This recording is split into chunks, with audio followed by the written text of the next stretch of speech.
नमस्कार साथियों, कैसे हो आप सभी? आज हम मध्य पूर्व की राजनीति के एक अत्यंत महत्वपूर्ण और जटिल विषय पर चर्चा करेंगे, ईरान और इज़राइल के बीच संघर्ष। यह संघर्ष केवल दो देशों का विवाद नहीं है, बल्कि इसमें धार्मिक विचारधाराएं, क्षेत्रीय संतुलन, परमाणु राजनीति और वैश्विक महाशक्तियों की रणनीतियां भी शामिल हैं। आइए ईरान-इज़राइल संघर्ष और इसके घटनाक्रम को इतिहास से वर्तमान तक क्रमबद्ध रूप से समझने का प्रयास करते हैं। अगर ऐतिहासिक पृष्ठभूमि पर प्रकाश डालें तो इज़राइल की स्थापना 14 मई 1948 को हुई। संयुक्त राष्ट्र के विभाजन प्रस्ताव के बाद यहूदी राष्ट्र के रूप में इसकी घोषणा हुई। अधिकांश अरब देशों ने इसका विरोध किया और पहला अरब-इज़राइल युद्ध हुआ। दिलचस्प बात ये है कि 1948 से लेकर 1979 तक ईरान और इज़राइल के संबंध पूरी तरह शत्रुतापूर्ण नहीं थे। ईरान में उस समय शाह का शासन था और दोनों देशों के बीच सीमित कूटनीतिक संबंध थे। लेकिन 1979 में ईरान में इस्लामिक क्रांति हुई, अयतुल्ला खमेनी के नेतृत्व में नई इस्लामी सरकार बनी और इसके बाद ईरान ने इज़राइल को मान्यता देने से इनकार कर दिया और इसे अवैध राज्य घोषित कर दिया। यहीं से दोनों देशों के बीच राजनीतिक टकराव की शुरुआत हुई और तब से लेकर आज तक ईरान और इज़राइल प्रत्यक्ष और अप्रत्यक्ष रूप से आमने-सामने रहे हैं। यदि इनके संघर्ष के मूल कारणों पर प्रकाश डालें,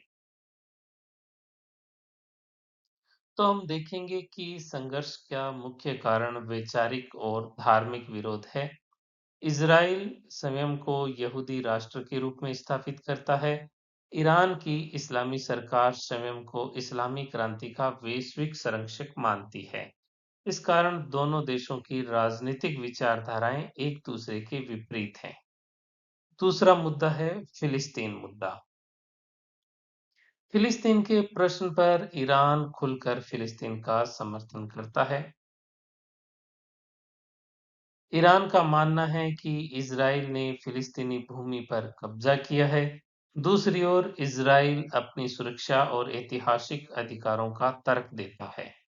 परमाणु कार्यक्रम दोनों देशों के बीच विवाद का तीसरा महत्वपूर्ण कारण है। ईरान का परमाणु कार्यक्रम इस संघर्ष का सबसे संवेदनशील पहलू है। इंटरनेशनल एटॉमिक एनर्जी एजेंसी यानी कि आईएईए इसकी निगरानी करता है। इज़राइल को आशंका है कि ईरान परमाणु हथियार विकसित कर सकता है जिससे उसकी राष्ट्रीय सुरक्षा को खतरा हो सकता है। ईरान और इज़राइल सीधे युद्ध में बहुत कम बार आमने-सामने हुए हैं, लेकिन दोनों देशों के बीच प्रॉक्सी वॉर हमेशा जारी रहता है। ईरान जिन संगठनों का समर्थन करता है, उनमें प्रमुख है हिज़्बुल्लाह जो कि लेबनान का है और दूसरा है हमास जो कि गाज़ा पट्टी के संबंधित है। इज़राइल इन संगठनों को अपनी सुरक्षा के लिए खतरा मानता है और समय-समय पर इनके ठिकानों पर कार्रवाई करता है। दोनों देशों के बीच प्रॉक्सी वॉर यानी कि अप्रत्यक्ष युद्ध हमेशा रहा है, लेकिन 2023 के बाद घटनाक्रम बड़ी तेजी से बदला है। गजा स्ट्रिप में 2023 के बाद संघर्ष तेज हुआ। हमास के हमलों और इज़राइल की सैन्य कार्रवाई के बाद क्षेत्र में तनाव चरम पर पहुंच गया। अप्रैल 2024 में पहली बार ईरान और इज़राइल के बीच में प्रत्यक्ष हमले सामने आए। इससे आशंका जताई गई कि संघर्ष व्यापक युद्ध का रूप ले सकता है और हम देख रहे हैं दोस्तों कि पिछले कुछ दिनों से ईरान और इज़राइल बुरी तरह से आमने-सामने हैं। इसमें वैश्विक शक्तियों की भूमिका को भी नकारा नहीं जा सकता।